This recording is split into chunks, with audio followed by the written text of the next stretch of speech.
Capítulo 11. De lo que le sucedió a Don Quijote con unos cabreros. El capítulo inicia con nuestro honroso caballero y su gran escudero siendo recogidos por unos cabreros en su travesía. Sancho Panza acomodó lo mejor que pudo a Rocinante y a su jumento.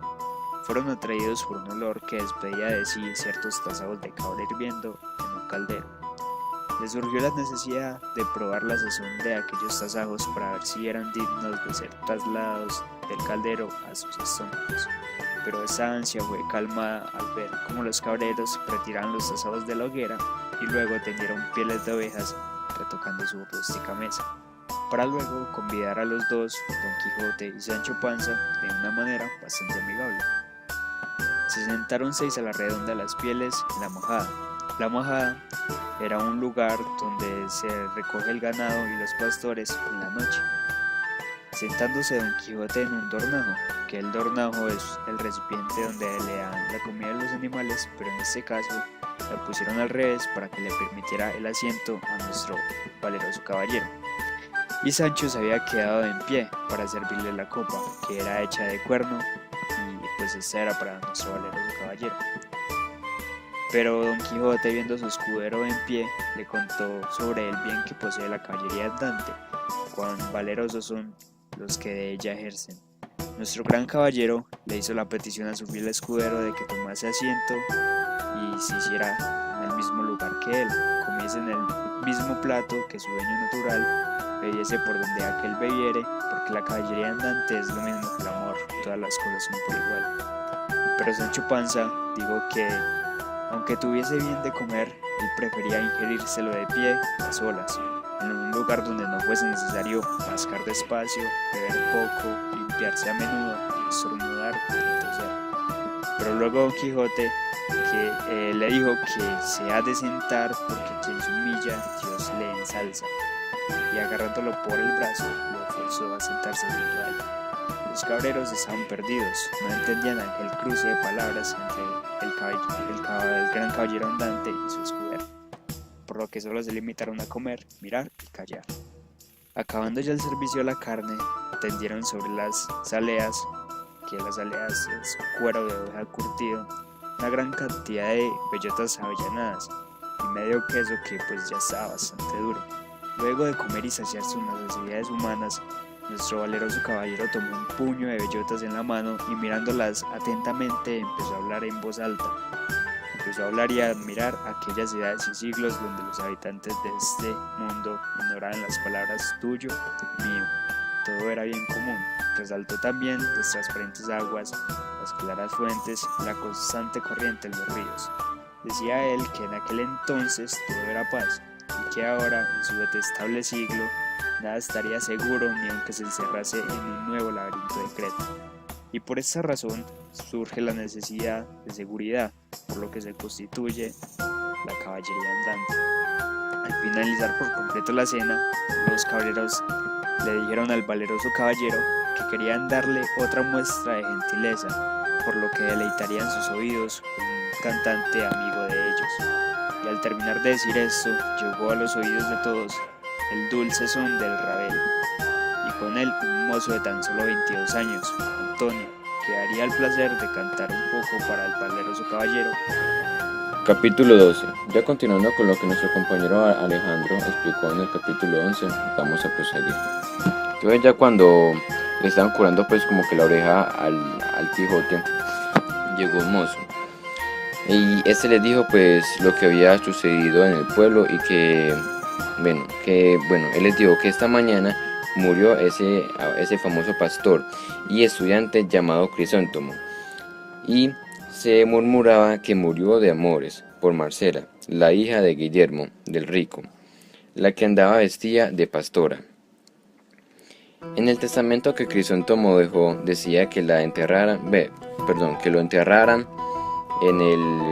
en el campo como si fuera un moro, al pie de la peña donde está la fuente del Alcornaque, porque según decían, ahí fue donde conoció a Marcela.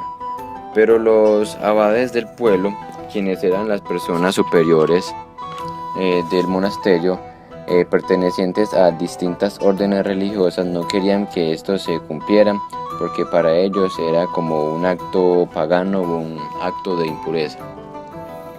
Ambrosio, que era el compañero pues del que se murió, Ambrosio decía que como esta era su última voluntad se tenía que cumplir. Este era el compañero de Crisóstomo y también pastor. Luego de esto dice que mañana lo enterrarán con gran pompo, o sea como con una gran fiesta, y que no se lo perderá. Uno de los cabreros afirmó que también harían pues como que lo mismo y que sortearían el cuidado de las ovejas para poder ir al gran entierro pues. A uno de ellos, de nombre Pedro, Don Quijote le rogó que le explicara quién era el muerto y quién era la pastora. Pedro respondiendo dijo que el muerto era un hidalgo de mucha fortuna, el cual había estudiado en Salamanca muchos años. Bueno, ya continuando, Pedro decía que este estudió el arte de las estrellas, y que este sabía cuándo iba a pasar un eclipse y cuándo la tierra estaba en su mayor auge para poder sembrar. Por esto toda su familia se volvió rica, pues también su familia y los vecinos que convivían más que todo con la familia de él. Bueno, debido a que sabían cuándo sembrar y cuándo no. Don Quijote respondiendo a esto dijo que esta ciencia se llamaba astrología. Meses después de que llegara de Salamanca, que era pues como donde estudió él, este se vistió de pastor y también su gran amigo Ambrosio. Los que lo vieron así se quedaron asombrados al verlos, pues como estos tenían como tantos estudios, eran las personas más inteligentes del pueblo, entonces se quedaron asombrados por verlos vestidos de un pastor que era como pues si me entendí, como que pues como el cargo menor que había en el pueblo, como lo más humilde que había en el pueblo. Así que entonces ya en ese entonces ya se había muerto el padre de Crisóstomo, dejándolo heredero de enormes bienes. Este se vestía así debido al gran amor que le tenía a Marcela. La madre de Marcela murió al darle a luz y su padre murió poco tiempo después del remordimiento, y debido a esto su tío se hizo cargo de su crianza. Marcela tenía una belleza singular. A sus 15 años, los hombres de la aldea la pretendían como esposa, pero esta decía que no estaba como que muy preparada para esto, porque todavía era una niña y que no estaba preparada para llevar tantas obligaciones en su casa. Tantas obligaciones de cocinar y hacer todo en la casa. Entonces, luego de esto, al verlo a Crisóstomo vestido así de pastor, ya todos los labradores del pueblo quisieron hacer lo mismo para poder llegar al corazón de Marcela.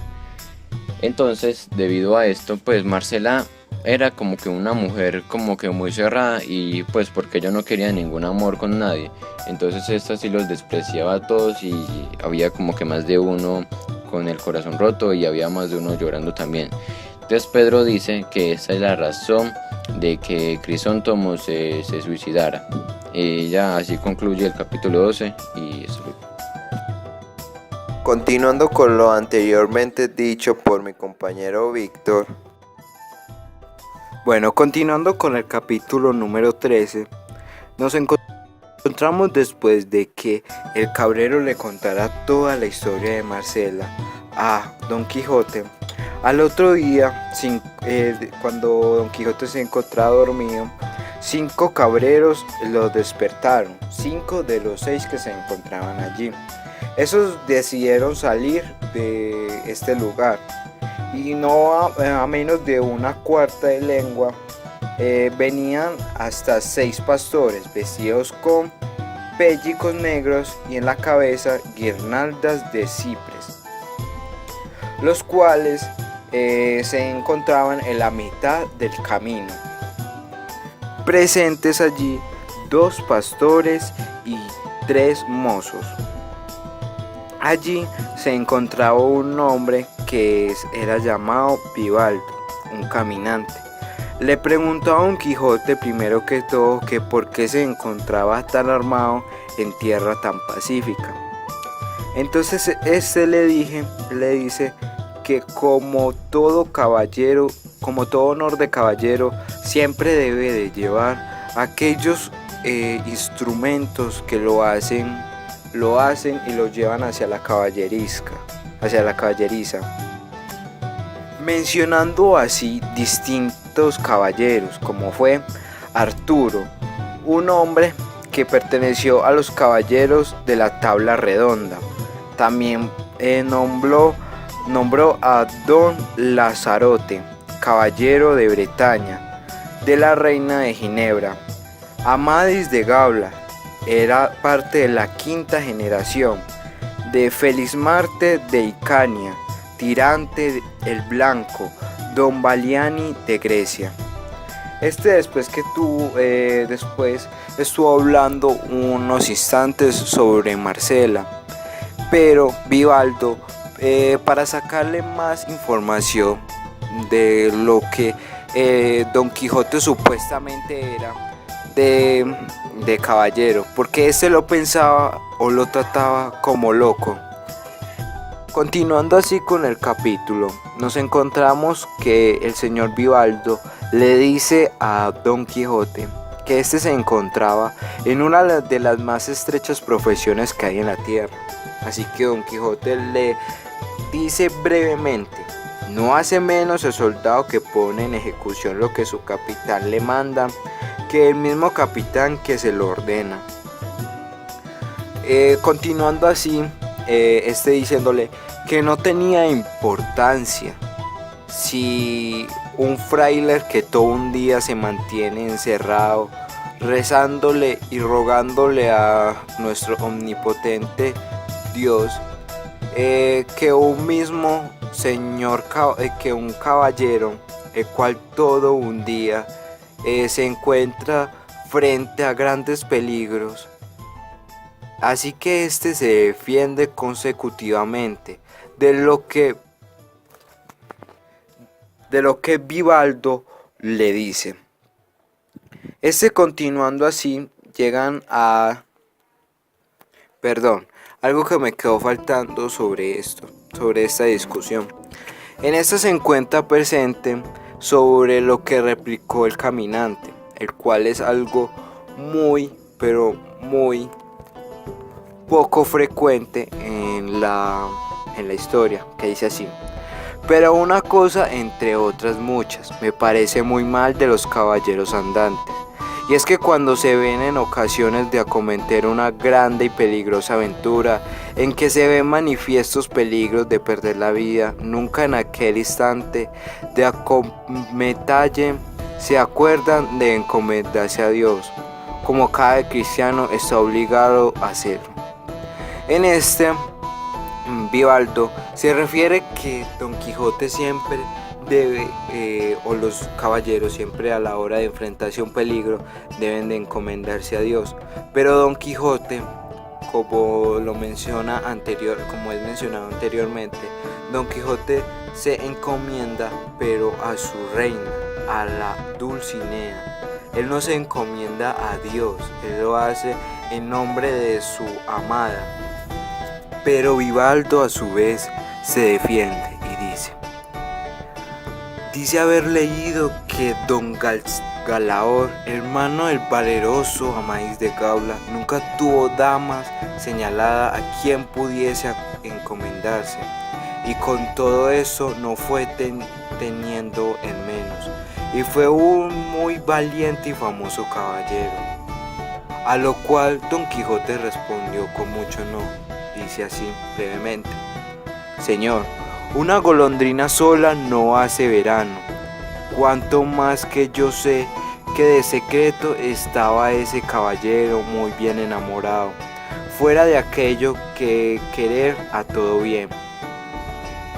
Cuantas bien le parecían eran condición natural, a quien no podía ir a la mano, pero en resolución. Averiguado está muy bien que él tenía una sola, a quien le había hecho señora de la voluntad, a la cual le encomendaba mucha y a menudo y muy secretamente, porque se preside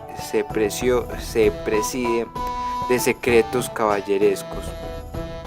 Continuando así, Vivaldo le dice a Don Quijote que cuál era la tal persona que él le daba todos sus triunfos, o a la que se acomodía cada momento en cada instante peligroso. Él le dijo el nombre de esta es Dulcinea, su patria el Toboso, un lugar de la Mancha. Contestando así Vivaldo que quería saber cuál era el linaje de tan belleza sobrehumana de que replicaba Don Quijote. Así que éste le respondió: no es de los antiguos Curcios, Gallos y Scipiones romanos, ni de los modernos Colonas y Ursinos, ni de los Moncadas y Requenses de Cataluña, ni menos de los Rebeñas y Villanovas de Valencia, y Palafoces Nusas, Rocabertis, Correllas, Lunas, Alagones, Urreas, Foces y Gurreas de Aragón, Cerdas, Manriques, Mendozas, Guzmanes de Castilla, Alcastro, Payas y Meneses de Portugal. Pero es del Toboso de la Mancha, un linaje muy moderno.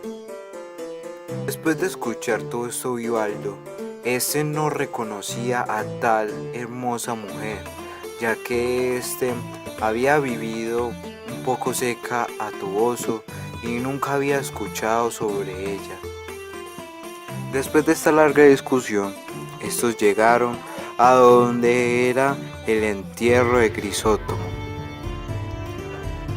Ambrosio le preguntaron que era su gran amigo del fallecido. Le preguntaron que si este era el tan esperado lugar que Crisóstomo había dicho que quería ser enterrado. Este respondió que muchas veces en él me contó, mi desdichado amigo, la historia de su desventura. Allí me dijo él que vio la vez primera a aquella enemiga mortal del linaje humano, a la cual se refería a la famosa pastora Marcela. Vivaldo, con mucha curiosidad, después de que pasaron distintos sucesos, decide saber y ver lo que en aquellos papeles decía, así que abrió uno de ellos, en el cual se encontraba el título que decía Canción desesperada.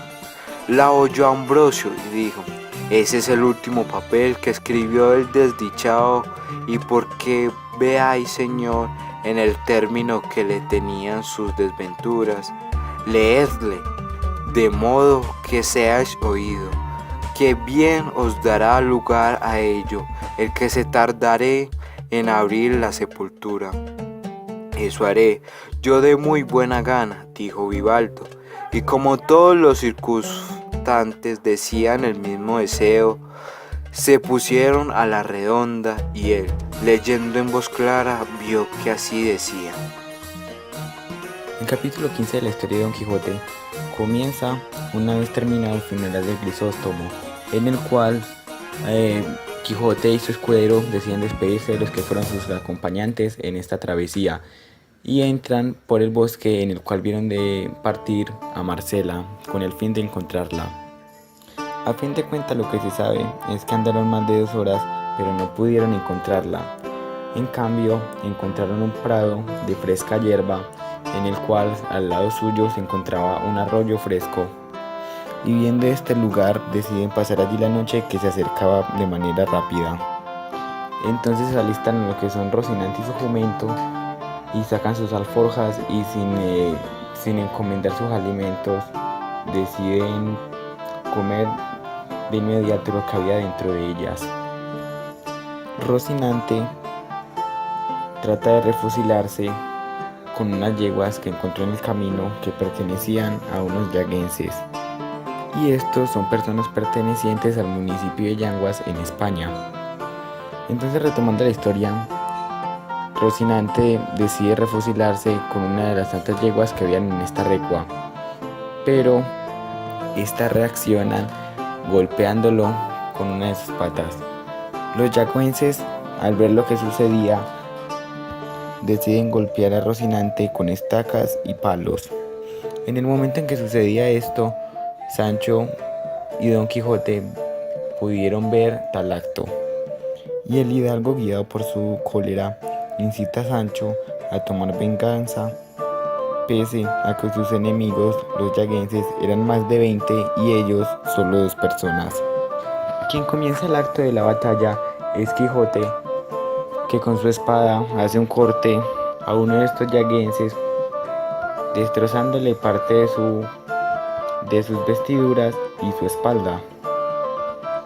La reacción que tuvieron este grupo de personas al ver tal acto, y también al ver que ellos eran una cantidad considerable contra Sancho y Quijote, que eran solo 2 personas, fue rodearlos y comenzarlos a apalear. El primero en caer fue Sancho, con unos golpes que le dejaron inconsciente, y acto seguido cayó Don Quijote de la misma manera.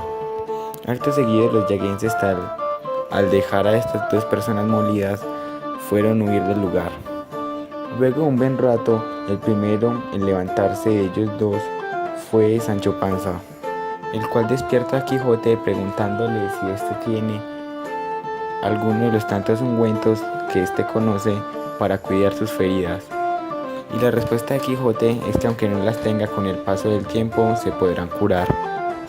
Entonces Quijote y Sancho comienzan una habladuría mientras se encuentran tendidos en el piso. Y en uno de estos puntos Quijote hace una comparación del movimiento que estos 2 están teniendo con el de Arcalus el Encantador, el enemigo de Amadís de Gaula, en el cual en este relato se dice que le impartió más de 200 azotes con las riendas de un caballo. Además, Quijote, como una de sus excusas, dice que perdió la batalla ya que contra quienes se enfrentaban no eran legítimos caballeros, y Dios decidió castigarlo por tratar de pelear contra estos.